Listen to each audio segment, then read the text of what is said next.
de acá, movilización de los ácidos grasos a partir de los tejidos de reserva. Yo hago lipólisis, libero ácidos grasos y los ácidos grasos van al hígado, fundamentalmente, y en donde para ser utilizados tienen que ser activados. Por eso que forman acetilcoenzima A. Esta es la forma activada del ácido graso. Después, ese ácido graso para ser oxidado tiene otro problema. Los ácidos grasos tienen que entrar al ciclo de Krebs, ¿no es cierto? O sea, tienen que entrar a la beta-oxidación. Y la beta-oxidación, ¿dónde está? ¿En el citosol o en el mitocondrio? La oxidación de los ácidos grasos en la Ellos tienen que entrar mitocondria. a la mitocondria. ¿Quiénes tienen, todos los ácidos grasos tienen la dificultad para entrar a la mitocondria? Ácido graso de cadena corta, media y larga. ¿Todos tienen igual dificultad? No, solamente los ácidos grasos de cadena larga. Los ácidos grasos de cadena larga son los que tienen la dificultad para entrar al interior del mitocondria, que justamente son los que están en el 99% de nuestra grasa. Por eso es que ellos requieren a la carnitina para incorporar ácidos grasos al interior de la mitocondria. ¿De acuerdo? Entonces, gracias a la carnitina, esto entra. Si son ácidos grasos de cadena media, pasan de frente. Por eso que los ácidos grasos de cadena media están en esas soluciones que usan los pacientes que no pueden, que necesitan energía y no están, su condición metabólica no le permite absorber bien. Por otros pacientes que están en soporte nutricional en una unidad de cuidados intensivos, les ponen nutrición enteral y les dan pues ácidos grasos de cadena media. Lo que hay en los frascos de nutrición parenteral, ácidos grasos de cadena media también hay. ¿Y por qué le ponen ácidos grasos de cadena media? Porque los de cadena media tienen menos problemas para absorberse, para transportarse y para oxidarse. Porque no necesitan bilis, no necesitan carnitina. Lo único malo es que no dan la misma cantidad de energía. No dan 9 kilocalorías por gramo. Esa es la única dificultad. Este es un paso importante, el ingreso al interior mitocondrial. Luego la beta-oxidación, que es la degradación, y el rendimiento energético en función al número de carbonos que tenga cada ácido graso va a proporcionar determinada cantidad de acetilcoenzima que se van a juntar algunas con oxalacetatos, pero que no vienen de la glucosa, o que vienen escasamente de la glucosa, pero que también vienen de aminoácidos, que forma oxalacetato. El aspartato, por ejemplo, forma por transaminación, puede formar oxalacetato. Entonces también puede haber un pequeño pool, pero ya no es lo mismo que si yo oxidara glucosa. La glucosa más fácilmente da oxalacetato y acetilcoenzima. En cambio, si oxido ácido graso, esas acetilcoenzima que vienen del ácido graso tienen que buscar su oxalacetato. Tienen que buscar el oxalacetato. Oxalacetato que puede venir de la pequeña cantidad de glucosa que viene, pero no es suficiente, o que de aminoácidos que forman oxalacetato. Entonces, esa es la imagen que ustedes tienen que tener en cuenta acerca de la dificultad de una mayor oxidación de grasas. Nuestro organismo peculiarmente tiene mayor facilidad para acumular grasas, pero también paradójicamente un poco de dificultad para oxidar tan fácilmente las grasas como si fueran carbohidratos. No tiene esa facilidad. ¿Está claro eso? ¿Está claro? ¿O alguna pregunta?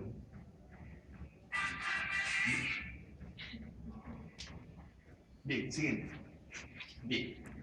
Ahora, miren, esta es la beta-oxidación, ¿no es cierto? La beta-oxidación. Acá está la glucosa. La glucosa da acetilcoenzima A. La beta-oxidación también da acetilcoenzima A. Gran diferencia. Uno es que la glucosa, a la vez que da acetilcoenzima A, da oxalacetato. La otra no. Otra diferencia, que la glucosa solamente da 2 acetilcoenzima A. ¿De acuerdo? Porque son 2 piruvatos. Recuerden que la vía glicolítica se escinde en 2 triosas, ¿se acuerdan? Y ahí se forman 2, 2, 2. Entonces da 2 acetilcoenzima. ¿Cuántos acetilcoenzima da una beta-oxidación?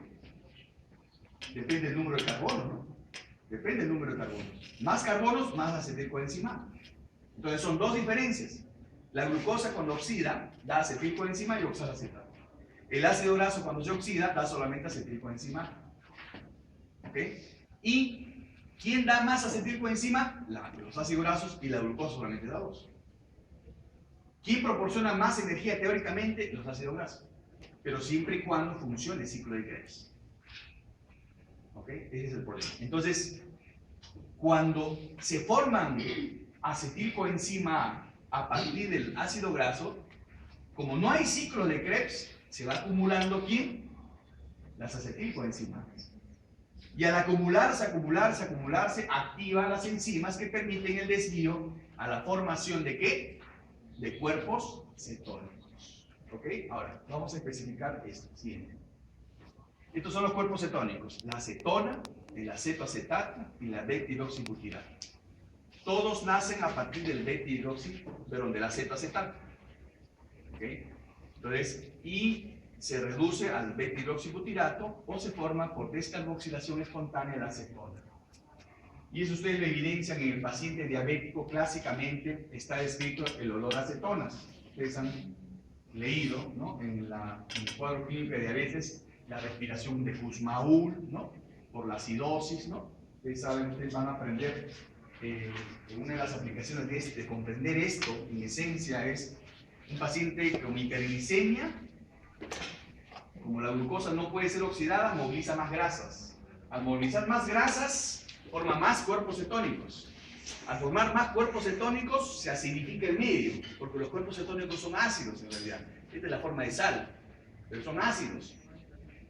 Al entrar en acidosis, el paciente se descompensa, porque ya las reacciones metabólicas no funcionan bien. Y al entrar en acidosis, el incremento de hidrogeniones estimula el centro respiratorio. ¿Y cómo se manifiesta en el paciente? Comienza a ventilar, porque el incremento de hidrogeniones estimula el centro respiratorio y el paciente comienza a ventilar. ¿Y por qué comienza a ventilar? En su intento de botar estos hidrogeniones por vía respiratoria. Recuerden que la expiración contiene vapor de agua, dióxido de carbono e hidrógeno. Entonces, si yo ventilo, comienzo a botar hidrógeno. ¿De acuerdo? Entonces, eso es lo que ustedes ven en la clínica. ¿Qué ven en la clínica? Un paciente deshidratado, porque está con poliuria, polidipsia, ¿no? Un paciente que está hiperventilando y viene así. Ese es el paciente diabético descompensado. Entonces, en la clínica, ustedes van a percibir, ese paciente está con acidosis. Por ejemplo, en la mañana, estaba en la consulta y viene una paciente de Huancayo, 13 añitos, qué pena, ¿no? 13 añitos. Janet, todavía me acuerdo su nombre, Janet, porque se puso a llorar, ¿no? Tiene 13 años. ¿Cómo venía ella? Ventilando normalmente. ¿Cuánto está de glucosa? 290. O sea, no había estado entrando todavía en acidosis. Yo estoy seguro que no estaba en acidosis porque no estaba hiperventilando, pero sí estaba con una hiperglicemia de 290 que tuve que iniciar insulina. Entonces, la condición clínica es la que ustedes tienen que comprenderla. Pero ¿cómo comprenden? ¿O qué lenguaje es ese para que ustedes comprendan el lenguaje químico? Si ustedes no comprenden el lenguaje químico, no van a poder comprender al paciente. Porque el paciente les va a hablar en el lenguaje usual. ¿Cuál es el lenguaje usual? El castellano.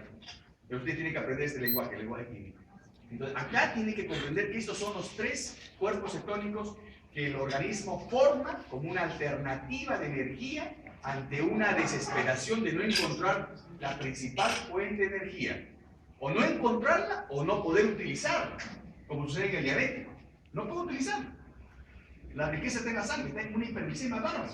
Pero no entra la glucosa a la célula porque no hay insulina. Entonces es como si no la tuviera. Entonces se comienzan a formar en exceso los cuerpos cetónicos.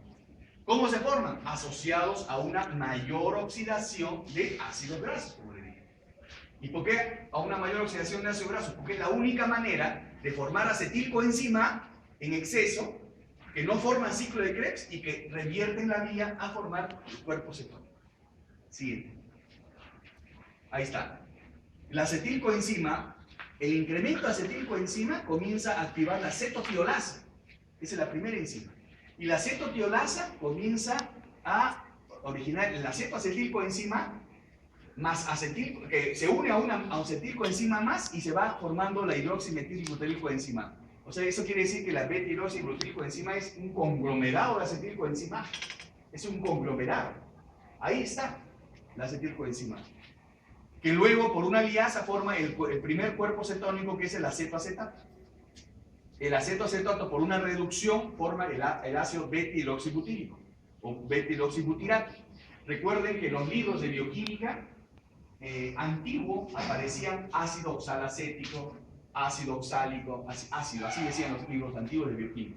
Pero ahora les ponen oxalato, ¿no? Les ponen butirato. ¿Por qué? Porque en realidad están en su forma aniónica por el pH que tenemos. Eso es una representación más real de las moléculas que están en nuestro organismo. Entonces, al final, ¿qué se forma? Beta-hidroxibutirato, por un proceso de óxido-reducción. Pero miren, por descarboxilación espontánea se forma acetona. Y la acetona comienza a eliminarse como parte de los cuerpos cetónicos en la vía respiratoria. Y la acetona es la que da el olor a manzana.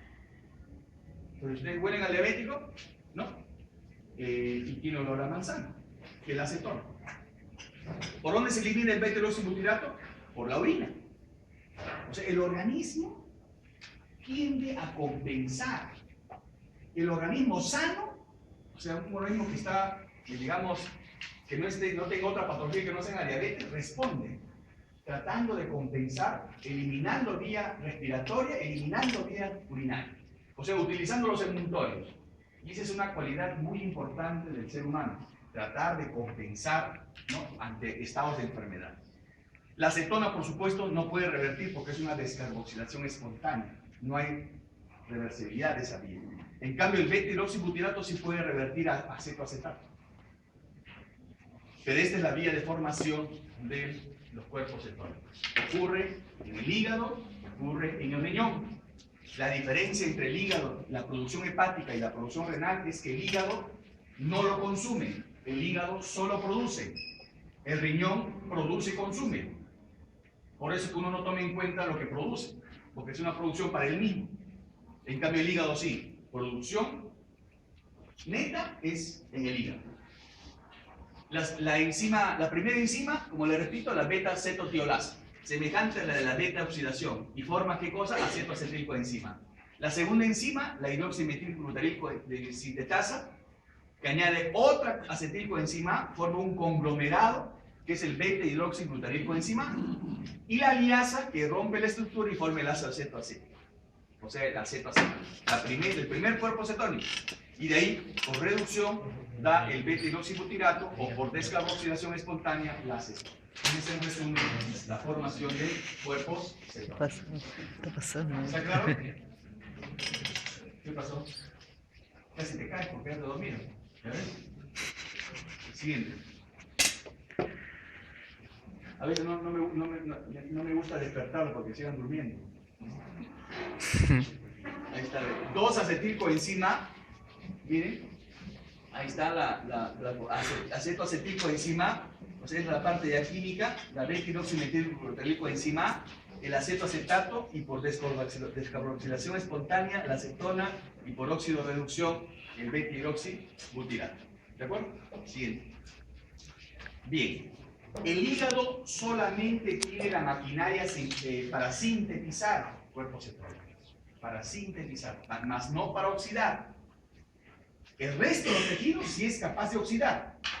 Por ejemplo, si toca el músculo puede oxidar cuerpos cetónicos, porque tiene la maquinaria enzimática para utilizar cuerpos cetónicos. Pero acá hay un detalle. Cuando uno quiere oxidar, tiene que tener ciclo de Krebs. Cuando uno oxida, tiene que haber ciclo de Krebs. Entonces, ¿cuál es el problema acá? Si yo oxido, tendría que formarse ciclo de Krebs. Mire, el acetoacetato se une con la succinilcoenzima, que es un intermediario del ciclo de Krebs, y por esta transferasa, miren cómo el acetoacetato se convierte en acetoacetilcoenzima, y a la vez la succinilcoenzima se convierte en succinato. O sea, pasa una reacción del ciclo de Krebs. Succinilcoenzima a succinato. ¿Y succinato qué va? Fumarato. Fumarato, malato, oxalacetato. O sea, oxidando el acetoacetato, estoy originando por fin oxalacetato. Y la acetilcoenzima se suelta por la tiolasa, y la acetilcoenzima sí tiene su oxalacetato en esos tejidos. Y se puede activar un ciclo de Krebs.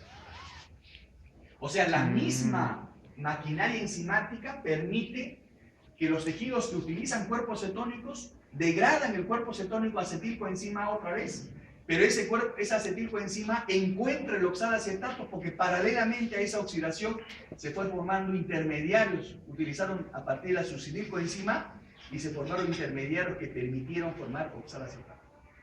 Por eso es que se puede oxidar cuerpos cetónicos en estas circunstancias. ¿Está claro? Acá es bien importante tener en cuenta que la oxidación de cuerpos cetónicos por esos tejidos proporciona activación o reactivación del ciclo de Krebs, que no lo podían hacer solamente con el líquido, con el ácido graso. Siguiente. Esa es lo misma, la estructura química, ¿no? Cómo utilizan a la succinilcoenzima A para formar succinato, y viene fumarato, malato, oxalacetato. Y se forma la acetilcoenzima A y ya tiene su oxalacetato. Siguiente. Miren cómo el ácido graso tiene que entrar al ciclo de Krebs, ¿no? A partir de la acetilcoenzima A, ¿no? Pero recuerden que el ciclo de Krebs no funciona adecuadamente porque no hay una adecuada cantidad de oxalacetato, que viene en mayor cantidad con la glucosa. La glucosa sí. En el caso que se oxide más ácido graso, no hay ciclos de Krebs suficientes.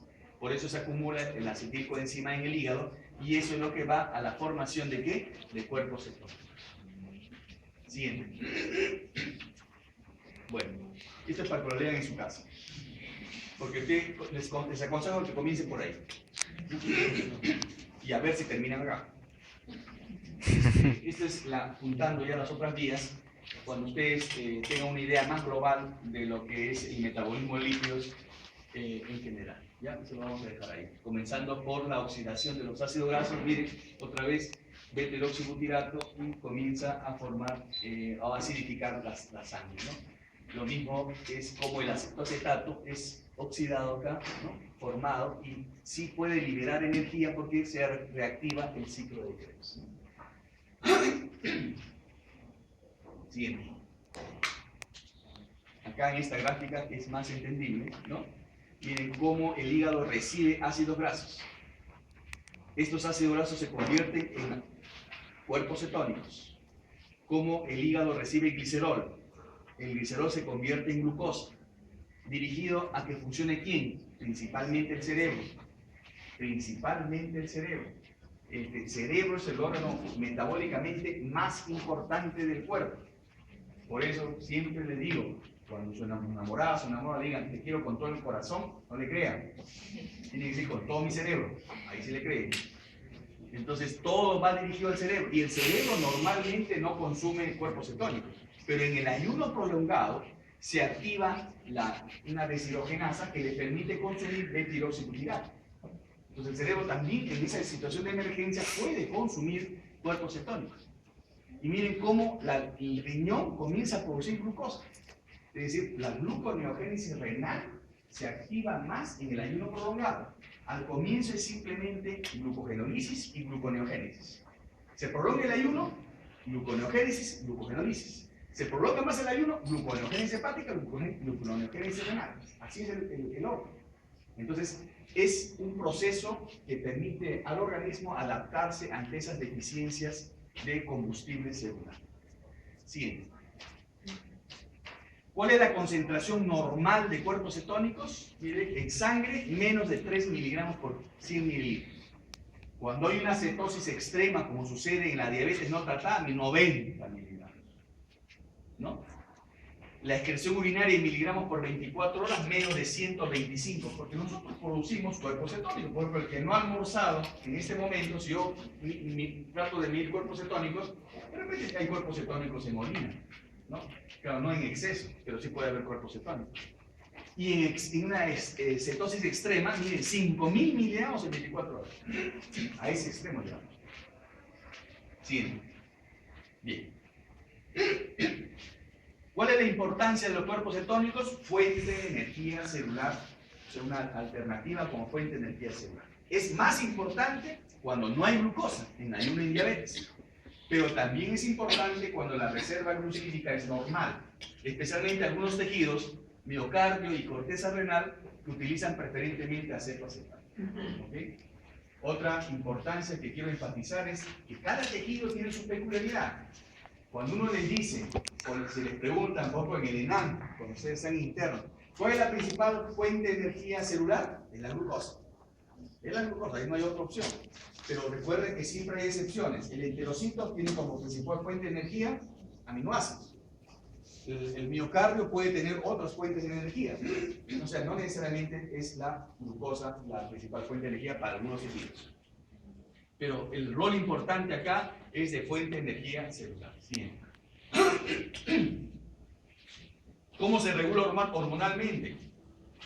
Cuando uno deja de comer, por supuesto, hay lipólisis. ¿Quién estimula la lipólisis? ¿La insulina? No. Si yo estoy en ayuno, ¿insulina está elevada? No. No. ¿La insulina cuándo se eleva? Cuando En ya estado postprandial.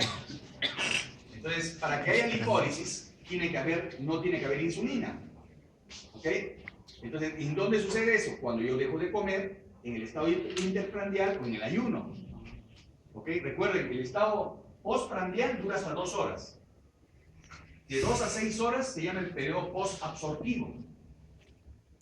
Y cuando tomando todo el tiempo entre comida y comida se llama periodo interprandial. ¿Ok? Y cuando yo prolongo mi ayuno, cuando yo entro en ayuno, es más de 24 horas o más de 7 días. Esos son términos un poquito estadísticos, ¿no? Pero más o menos uno prevé cuáles van a ser las modificaciones hormonales según se prolonga el tiempo de no ingesta de alimentos. Por eso es que, ¿cuándo va a haber más lipólisis?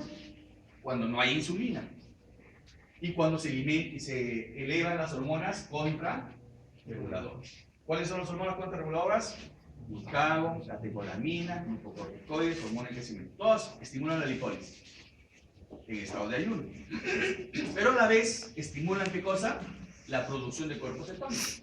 Porque esa lipólisis va a hacer que salgan ácidos grasos al hígado. Y el hígado provoca cuerpos cetónicos. ¿Quién inhibe los cuerpos cetónicos? La insulina. A un diabético, si usted le dan insulina, baja la glucosa y baja los cuerpos cetónicos. Inhibe la cetogénesis. Y además, baja los cuerpos cetónicos en sangre porque estimula el consumo y así baja en sangre. Entonces, de esta manera uno puede comprender cuáles son los efectos de las hormonas o cuál es la participación de las hormonas en la utilización de los cuerpos cetónicos. Siguiente. Ahora, existen procesos similares para la acetilcoenzima intra como extramitocondrial. Recuerden, el proceso intramitocondrial conduce a la formación de cuerpos cetónicos. Estamos diciendo que los cuerpos cetónicos se forman a partir de acetilcoenzimas A, que no pueden ingresar al ciclo de Krebs. Pero ese es en la mitocondria. Porque en el lado extramitocondrial, el acúmulo de acetilcoenzima da origen ¿a qué? A colesterol o ácidos grasos. ¿Ok? No se olviden, la cetogénesis se lleva a cabo dentro de la mitocondria. El destino de un sustrato depende de la maquinaria enzimática.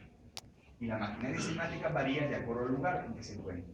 Si es en el citosol, puede ser la mitocondria. Por eso que ustedes ven claramente acá cómo la mitocondria produce los cuerpos cetónicos y los produce a partir de la acetilcoenzima, que no puede entrar al ciclo de Krebs. Siguiente.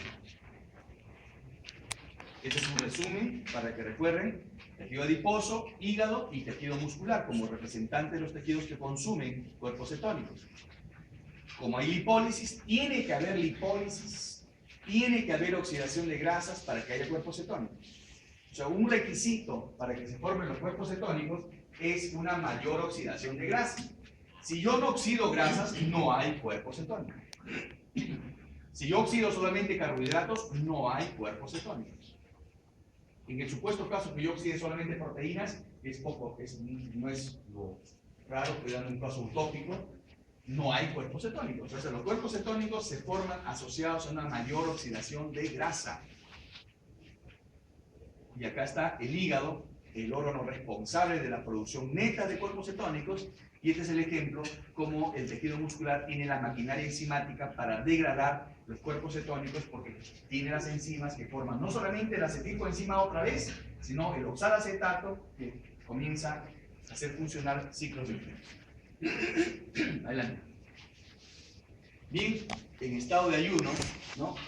Uno tiene que comprender de dónde saca energía el cuerpo: de la glucosa, que está acumulada en glucógeno, del glicerol, que viene de la degradación de la grasa, de la lipólisis para formar glucosa, o de los ciclos metabólicos como el ciclo del lactato, el ciclo de corio, el ciclo de la alanina, ¿no? Y también tener en cuenta que los ácidos grasos tienen gran dificultad para ser introducidos dentro de la mitocondria, especialmente los ácidos grasos de cadena larga, que son a partir de ahí la principal fuente de energía en ese caso, ¿no? Siguiente. Y esto es lo que uno pretende. Al final esto es lo que van a ver. Al final ustedes van a ver, paciente de 9 años, sexo masculino, que ingresa a emergencia, con tiempo de enfermedad de 3 meses, con pérdida de peso, poliuria, polidipsia y polifagia, se encuentra obnubilado, deshidratado e hiperventilando, exámenes, pH 720, glicemia 260, etcétera, etcétera, etcétera. Esta es la historia que ustedes tienen que comprender. Entonces, esto va a ser lo común para ustedes. Pero no lo van a entender si no interpretan bien de dónde, por qué pierde peso este paciente, por qué tiene poliuria ese paciente, por qué tiene polidipsia o polifagia, por qué está obnubilado, o por qué está deshidratado, y por qué está hiperventilado. Y cómo correlacionar esto con los exámenes auxiliares que ustedes ven aquí. Y cómo correlacionarlo con lo que ustedes están examinando. Porque recuerden que los exámenes auxiliares están más abajo, hay que examinarlo. Esa es la esencia de esto. Siguiente. Y este es el desastre metabólico cuando no hay insulina. Para que ustedes vean, miren arriba. Deficiencia de insulina, disminución de la utilización periférica de glucosa, incrementa la gluconeogénesis hepática, incrementa la cetogénesis hepática, incrementa la lipólisis, por eso incrementa la cetogénesis. Por eso es que hay hiperglicemia, por eso es que hay cetoacidosis.